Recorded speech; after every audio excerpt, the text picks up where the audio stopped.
et à tous les téléspectateurs, vous qui nous sont partout, vraiment, partout à travers le monde. C'est toujours votre frère Jonathan. Et je vous avais promis qu'aujourd'hui, je vais vous recevoir des frères Mobile Alkemi. Les bino ba les pays qui a des esika où toujours un babato pour ça et ceux que vous êtes nombreux partout dans l'Europe, à l'Asie, aussi à partout que vous êtes. Donc je vous salue en passant tous les peuples de Dieu et ceux que vous êtes maintenant connectés. Dans cette heure, vous tous vous êtes connectés. C'est pourquoi la Bible présente Azana maloba oyo nzambe atie kati na ye lingwa na mpona akomisela biso oyo ya malamu oyo tolingi toyoka mpe topartage na mwa oyo tokoki kopresente frère Mobila. Bonjour frère Jonathan. Ça va bien? Oui, je vais bien par la facilité. ndenge yawe alamusi biso lisusu na ntongo ya lelo apesi biso makasi ya tokutana na ntongo ya lelo. En tout cas, Nzambe azaka toujours malamu parce que la Bible est dans le Canada et à Colossiens, tout a été créé par lui et pour lui. Donc c'est-à-dire, il est le maître du temps et des circonstances. Donc ton moniteur, il s'est mis le Kokumbisa Yahweh. Donc on peut te monitor quoi? Il s'est mis lui toujours Kokumbisa toujours Yahweh. Ok. C'est notre frère, votre frère Mobile Alkemi. Dans les numéros passés, vous avez parlé, vous avez besoin que Frère Mobile puisse passer à tout le moment, à tout moment que Frère Mobile puisse passer. C'est pourquoi aujourd'hui, Frère Mobile a zongi sur la mission ensemble pour pesa bana nzambe oyo malamu nzambe atikaka na ye parce que toprometa bino ke dimanche lelo ya le 7 juin eza dimanche moko oyo tokotika ngo elekabilité. Même il y a coronavirus pour les menacer parce qu'on nous interdit tout rassemblement au-delà de 20 personnes. Alors nous ne pouvons pas mettre la tête, même si nous sommes en crise. Nous allons toujours suivre les autorités. C'est pourquoi Bissou, Bananzam de Botika, Bananzam de Milité, il y a moins de repasser l'espace dans la femme pour la commissaire la Bissou, il y a malheur pour le Zambé à Thier, Katina Bissou. En tout cas, merci à tous les peuples de Dieu qui nous suivent partout dans le monde entier. Je pense que vous êtes vraiment tellement nombreux. L'autre fois, nous étions toujours aux caméras. Donc, nous étions ici pour vous parler de Dieu. Donc, juste pour prêcher la parole de Dieu. En tout cas, maintenant aussi, Dieu nous a permis que non, il y a beaucoup de sucre de Nabino pour n'a pas côté ça, Zambé. Donc, ce n'est pas vraiment une mince affaire, mais n'a pas soutien Nabino tant que vous soutenir Bisso. Donc, vous avez bonne la peau Nabiso parce que l'apôtre Paul a dit ça qui n'a pas porté dans la vie que nous. Et c'est que à tout moment, pour soutenir ça, il y a un Zambé, dans il y a le Sambo. Dans il y a le Sambo, dans le soutien Nabino tant que vous allez bonne la peau Nabiso. Je dis que non, pour ça, l'évangélisation, pour les qualifications, pour la côté, ils appellent comment vraiment il y a facilité. Donc, c'est-à-dire, il faut la pousser par le Saint-Esprit. Bon, oye bakota lisa liloba nzambe lilope lokola tozwa misu suna ngonga oyo ezaka kapona kota lisa pe toujours liloba ya nzambe. Alors tozali deuxième fois tozali pe suna mama na biso de Borangengo. Alors biso toza elongo pona ko bakosala musala nzambe et bakokende liboso lolingi recommandation ya Jésus-Christ elongo na bayeko na lobiete allez faire de toutes les nations mes disciples. Dans Azamba Pessibiso, Ngalawana, a Pessibiso, autorisation, et c'est bien la mission toujours de Bako, là Yahweh, et c'est bien tout, Batunio, surtout dans Bazaliko Landabiso, va se convertir. Alors notre objectif, notre but, et ça, que non, et c'est bien, tu vas se convertir. Pas Yamba Jésus-Christ, à la Seigneur, Père Sauveur. Alors, et Seigneur Moutayamba, Jésus-Christ comme Seigneur. Quand on te comme Seigneur, et ça va te dire que non, Azala Lokola Zambé Nabiso, Azala Lokola Maître Nabiso, Azala Lokola Mokel Nabiso. Alors, et Seigneur Nabiso ne te rebarque que non, et Seigneur Biso Toyamba, Jésus-Christ, Azala Seigneur Père Sauveur. Parce que ce qui a Lokola, à un moment donné, tu kimeli côté sur un moment donné, tu y a côté alors, il y a un autre Seigneur Nabiso que non, Jésus-Christ a un Seigneur, Père Sauveur Nabiso, et vous allez vraiment malade. Parce que tu es le maître des temps et des circonstances, Aza Seigneur et paix aza sauveur. Donc tant que tu es le Seigneur paix sauveur, et Seigneur tout se pencher quand la sauveur na biso, mais et Seigneur paix la maître na biso. Parce que ceux qui ont maître, mais bien ceux qui élèvent à maître na. Tant maître azali ko recommander à tosaka toujours. Tant azali ko tosa ne makambo pe ezali ko salama. Azali ko talise babiloko peut-être oh élève va pas quitter maître abandi ko talise. Alors Jésus-Christ aza Seigneur et Seigneur paix la sauveur. Et belé abatolelo baza négligé, belé abatolelo bazo senga nzambe bazo soit elo côté à cause parce que bazo se pencher beaucoup plus et nzambe la sauveur na bango mais la Seigneur na bango. En tout cas, na kosenga pena na bino ba chrétien nyonso dans le monde où bozali ko landa biso Jésus-Christ a la Seigneur et deuxièmement a la sauveur na biso yango wana vraiment ne ekozala malam. Pendant tolingi to kota na mate ya na biso ya lelo alors parole ya Nzambe ezaka toujours accompagné na Saint-Esprit, ezaka toujours accompagné na molimo santo ya Nzambe, dans molimo santo ya Nzambe ezali ko kita ne ezali ko se manifester à travers le monde parce que la Bible nous dit que non, lorsque la parole s'accorde, ça passe toujours quelque chose. Lorsque la parole s'accorde avec toi, lorsque la parole s'accorde avec quelqu'un, il y aura toujours quelque chose qui doit se passer. Alors, quand vous avez liloba Nzambe, et c'est que vous avez dispo, le linge de la dernière fois que non, et c'est que vous avez la panneau solaire. Donc, panneau solaire, tu as dit qu'on incliné en malam, tu as dit qu'on positionné en malam. Donc, à partir de là, tant énergie zali kokota à partir ya wana nde tozali ko utiliser soit télé soit radio tozali ko utiliser yango. Alors biso ba chrétien tozala toujours dispo. Alors na kosenga na bino vraiment bozala connecté tant bozali ko landa prédication oyo parce que ça doit nous servir vraiment, ça doit nous pousser encore de chercher l'Éternel. Yango ndeza vraiment motuya mingi ya koleka na kati ya biso ba chrétien. Alors na biete Bible biete avant toute chose, le Seigneur est toujours comme ça, Nzambe na première position. Yango wana tokoki ko banda kulinga wana te. Le Seigneur a biso ko bondela ko eba ko soutenir mosala oyo, ko bondela pour que l'évangile oyo eba koleka na malamu et esika tozomi. Soki ozolanda nga pe en direct, en tout cas se connecter toujours pekanga miso aussi que zomio parce que tokanga miso pona ko ba kozala connecter liboso na Nzambe poto longwa na distraction kokanga miso donc ça signifie juste que non ko longwa na distraction parce que surtout bande ko prier miso ko fongama ne ko muso zali ko leka alors ko pesa na distraction ko ba ko tala yango na senga kana biso toye ba toujours na kokanga miso alors to bonde les que zomi biso Nzambe na bikamwa l'Éternel notre Dieu le Dieu tout puissant, le Dieu des créateurs de toutes choses, Père éternel. Maintenant, nous sommes là dans ta présence. Yahweh, peuple, na yo pe bazé belé o bazali kolanda biso na tango o le Seigneur notre Dieu.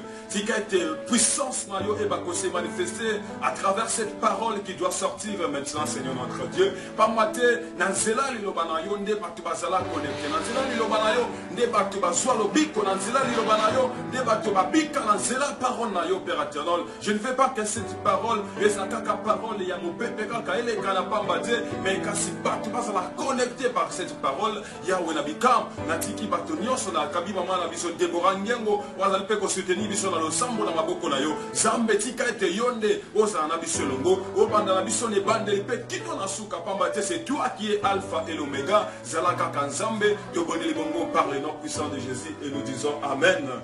En tout cas Zambe apambola bino esika bozami Zamba pambola bino vraiment. Alors thème auto ko ba ko partager na mokolo ya lelo et ça a été n'était fait point du mal. Komisa la mabete ndeko na ngai komisa la mabete à cause ya ba déception mokili oyo komisa la mabete à cause ya ba tundolenge ba yinio lolenge ozali ko vivre peut-être que vie oyo ozali ko mener ozali ko correspondre te ya ngona te eko kotinda yo oyo ba ko abandonner l'Éternel ya ngona te kotinda yo kena oyo ba ko abandonner Nzambe et senge na biso toujours et ça même na moment ba diversité ata moment diversité ye mais senge na biso toujours état que les chrétiens te ba ko pousse na toujours liboso ya Nzambe parce que moto tango ayaka liboso ya Nzambe azonga kalolenge wana te parce que il a un mot à dire il y a un seul mot à dire comme Bartimée avait dit que non dis seulement un mot et moi je serai guéri liloba kaka liloba moko pe na koyeba kobika lolenge moko pe ya mama oyo azaki ya perte de sang tango alobaki ete si je parviens seulement qu'à toucher son manteau moi je serai guéri. Donc en cela kondima oyo azaki nango nde ayebaki na kobika c'est que biso pe bana na nzambe esengeli te ke non tovanda kaka lolenge ya boye tozala na isolement tozala na badéception ou peut-être bavie oyo tozali komene na makambo oyo tozali kokuta nango en tout cas yango wana te ekoki koboyisa biso gloire ya nzambe yango wana te ekoki koboyisa biso po toluka nzambe na profondeur parce que nzambe ntango tozoluka ye na profondeur nzambe ayebaka toujours na kose manifeste ayebaka toujours na komimonisa amimonisaka na baoyo balukaka ye tolobaki ete na Matthieu 7:7 il y a des secrets là-dedans il y a des secrets oyo eza na kati ya Matthieu 7:7 peut-être yo otanga kaka mokanda Matthieu 7:7 otanga ngo kaka keno à l'air lolenge Philippe ayaki kokuta moto oyo azalaki likolo ya cheval aotanga biblia mais azali kocomprendre eloko te alors biso bakretien esengeli toujours tozala connecté na nzambe esengeli à tout moment tolukaka ye lolenge bible ezali korekomande la biso keno demandez on vous donnera cherchez et vous trouverez frappez on vous ouvrira c'est que biso mpe bana na nzambe esengeli kaka tolukaka mpe tofrappaka baporte ezalaki fermé ça doit toujours s'ouvrir esengeli na biso tozala connecté na liloba ya nzambe nde yango mpena ekozala malamu mingi koleka. Bien aimé, le lenge kaka tolobi ete thème na biso eza ya lelo que non ne te fait point du mal. Et swami tokoki kotanga na mokanda ya Actes des Apôtres chapitre 16 verset nango 28 à 31 wana tozali kofungola makomi na nzambe.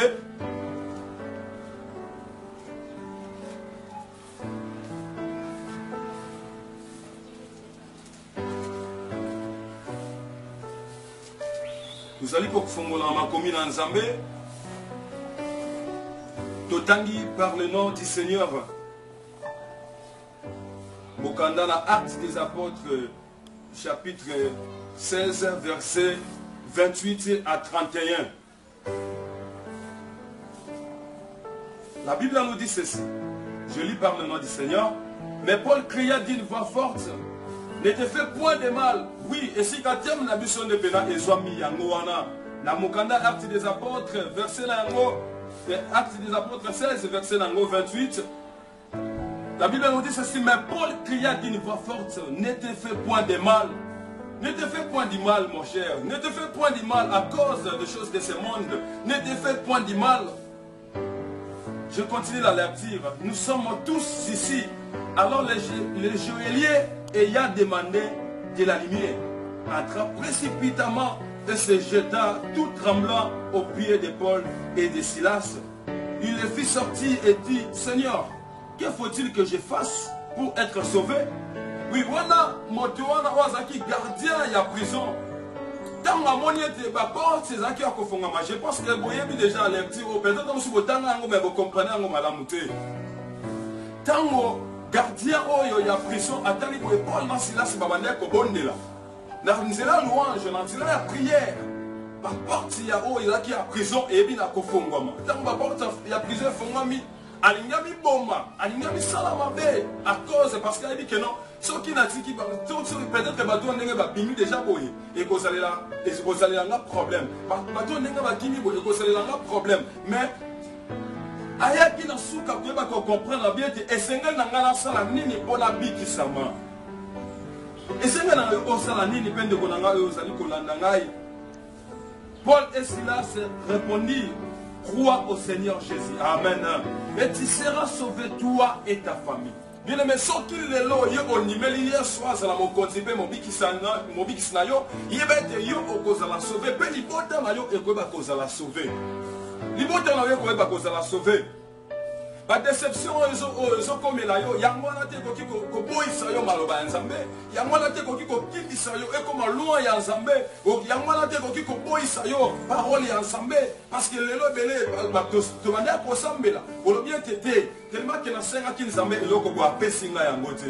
En tout cas, toyoka bana mosusu omona na nzela ya diplôme o te en tout cas nde nazwi te boye na ntanga su te nde na makambo ekomeli nga boye nde babotoli nga mobali. Mais laisse-moi te dire une chose, parce que soki ose connecté na Nzambe, soki opusani liboso ya Yawe, soki okangami na Nzambe, Nzambe aza capable ya koyeba kosauve vi na yo mpe libota na yo. Donc c'est que tokangama nde na Nzambe, tokangama na Nzambe, parce que so tokangami na ye tokozala décide, so tokangami etala peut-être mwasi nde motu a décevoir yo na baconfiance nyonso te opesaki ye. Mais Nzambe na lola Jésus-Christ de Nazareth oyo aza maître na temps mpe ya circonstance oyo ayeba kolinga biso avant la création du monde, aza na bosenga na biso. Bien aimé, esika ozolanda nga pesa kaka bomoi na yo epa Nzambe. Soki opesi bomoi na yo epa Nzambe, en tout cas okozala sauve mpe libota na yo ekoyeba kobikisama. Parce que na kati ya libota ntango na bien te okozala sauve yo na libota na yo. Parce que donc ntango okozala sauve c'est que na kati ya libota tomonaka eza makambo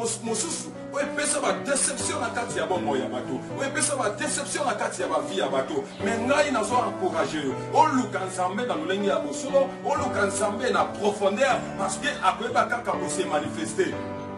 J'aimerais te dire encore une chose à travers cette toujours parole na mokanda ya Ecclésiaste. Toujours mokanda Ecclésiaste 1er verset 15.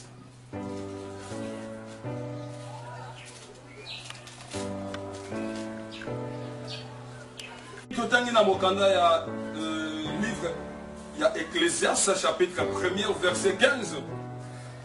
Totangi parle notre Seigneur. Bible dit na biso que ce qui est courbé ne peut se redresser et ce qui manque ne peut être compté. Bible dit na biso malam. O eza parole ya Salomo. O Nzambe alobaki ete dans sagesse oyo zanango moto azaki moto na bwania Salomo alobi ete ce qui est courbé ne peut pas être redressé. Et ce qui manque ne peut être compté. Peut-être que dans les boîtes, on va compter à côté. Peut-être dans les boîtes, on va compter à côté.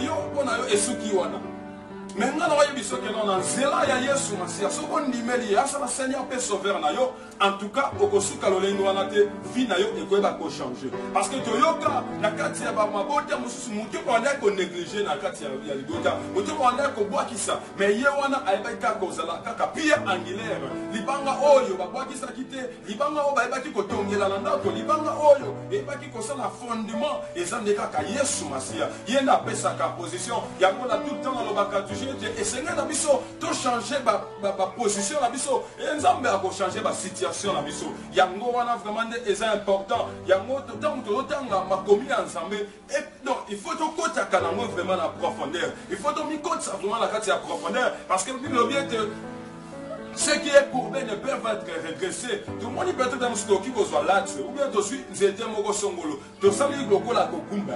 Ce qui doit être son isango et que son à la forme initiale. Mais laisse-moi te dire que non.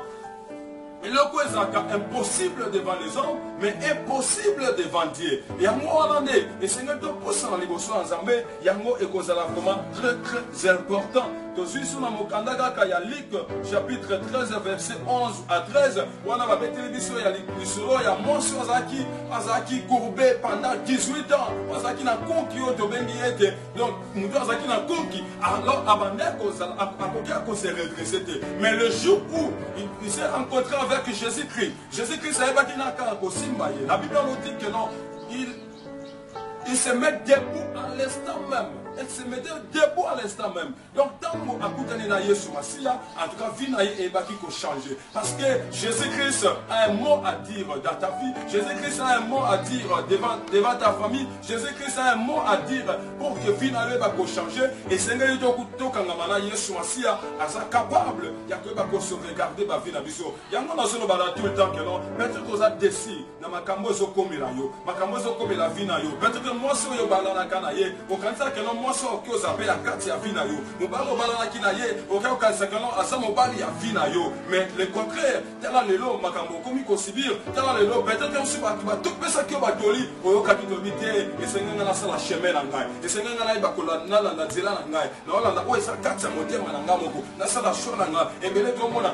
tama, bien aimé, non, moi, c'est le comoko, tel le peuple Israël, parce qu'il a ensemble abandé ko guider bango ataki na ensemble abandé ko tambwisa bango mais tant ba yeko tala na gauche ba yeko tala na droite ba bi mais royaume mosuana basana baroi na bango bazokonza bango. Et pourquoi pas biso pe tozala na nzambe? Pourquoi pas biso tozala na nani na roi na biso de monnaie physique? Mais babosana que non, Jésus-Christ est le roi des rois. Babosana qui que non, Jésus-Christ yenda za nzambe, yenda za le roi des rois, le lion de la tribu de Juda. Waza ka que non soki a gandi. En tout cas, mon Dieu, il faut se calmer. Mon Dieu, il faut se calmer. Voilà, bah, quand on sortit à lobby, et souvent, quand on sortit comme na kimia.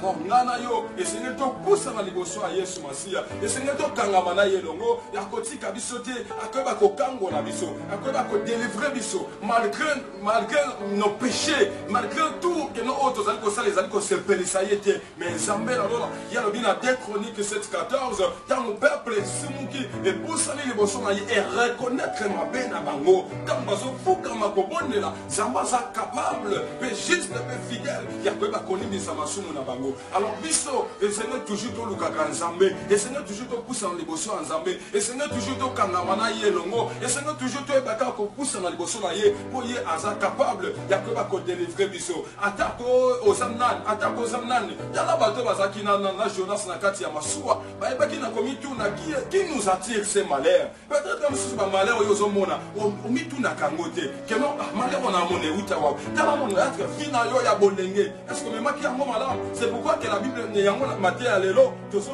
te fait point de mal à cause de la déception, ne te fait point de mal à cause de la trahison. Parce que mon kilo, tu allais vivre, mon kilo, tu allais demeurer. Et c'est l'ingé dans le cas battuté. Malgré tout, peut-être que tellement la salle à Bolam, tu vas considérer en tout cas, na Tikika Awana, na Olanda Soute, en tout cas, na Tikika Awana, na Osala Souboete. Non! Il faut se confier toujours à l'Éternel. Il faut se confier toujours à l'Éternel. Et l'Éternel ne nous abandonnera jamais. L'Éternel ne nous abandonnera jamais. Yango et Sengeli, Tokanga Makanaye, Tokanga Makanaye, Yaza capable, Yakoebaka ko délivrer Bisso. Donc Yango, Tosolo Bakena, Soki Okangami na Yesu. Soki Okangami na Ye, Otingami na Ye, il est capable de faire quelque chose. Par contre,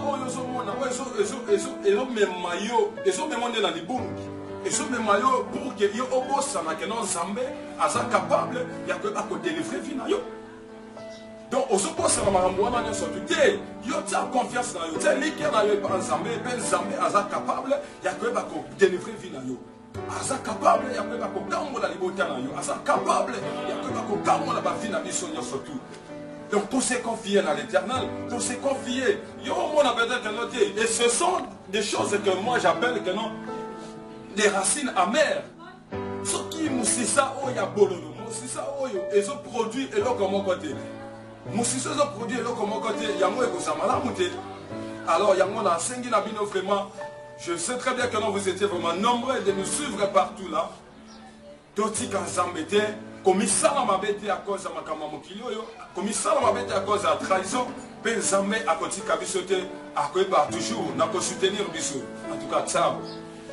Oui, yango na lobiete, tous à la décider à cause de ma kamamokilio, d'être le paquet de mater na biso, et ceux qui ont à la prochaine, tu vas ajouter le sous oyo, parce que Bible, vous êtes le sel de ce monde. Mungu aron nango et pesa kagu na kati ya biloko. Et ça va que non, biloko eba populate. Alors, et c'est na binobo s'abonner vraiment massivement à partir de cette chaîne Longue Vie TV. En tout cas, notre chaîne, oh, que nous besoin partout en Europe, en Asie. Alors, beaucoup vont se connecter toujours beaucoup jamais déçu. Na pesi ma salutation na maman Nangai, maman Rita Kibwenge, na pesi ma salutation na c'est l'abbé François Kibwenge, Oyo, Azali papa Nangai. Donc c'est mon oncle paternel, mais moi je l'appelle souvent que non c'est mon papa parce que à travers lui aussi vraiment je suis aussi ce que je suis. Donc Nzambe o Azali Koti Kabiso Azali ko continuer na biso. Alors na pesi bino vraiment moti ya mingi.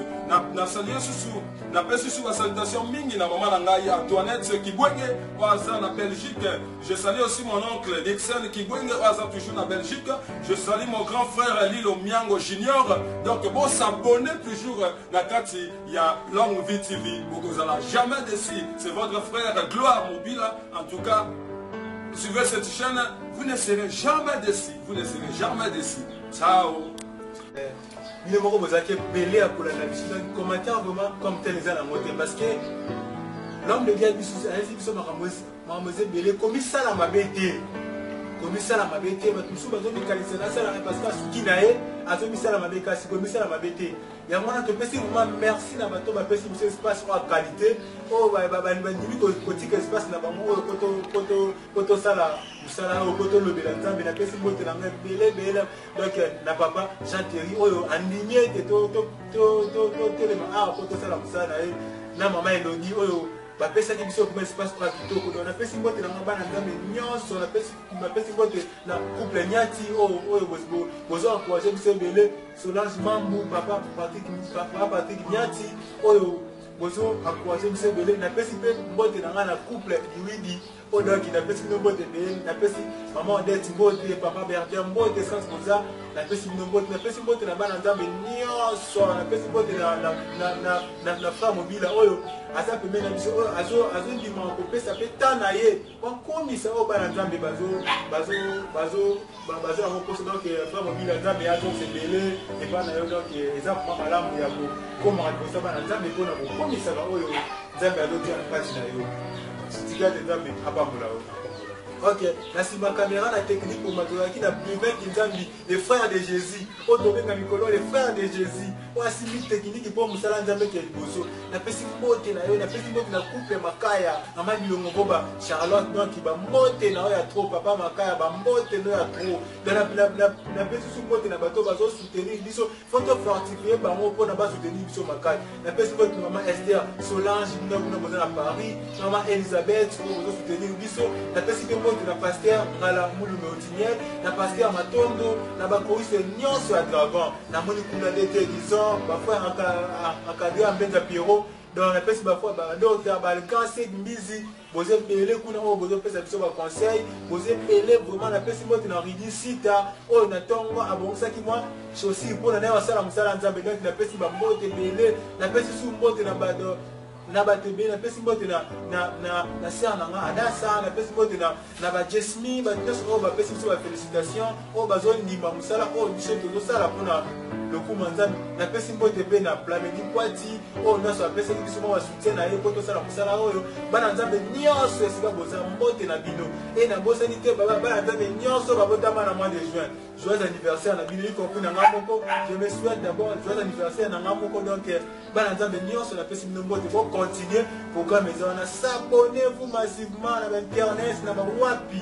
o s'abonner pour bolanda biso en direct poto sangisa bana nzambe po musala o biso to pona ngo na biso musala nzambe ya kitoko donc que bisaki nyonso za biso yango to yembela ke mikolo bimela nzambe na nguya asalete tozwa bon donc c'est bwana et là ça que to comme na suka poto binela ka nzambe mikolo donc merci à toi ciao.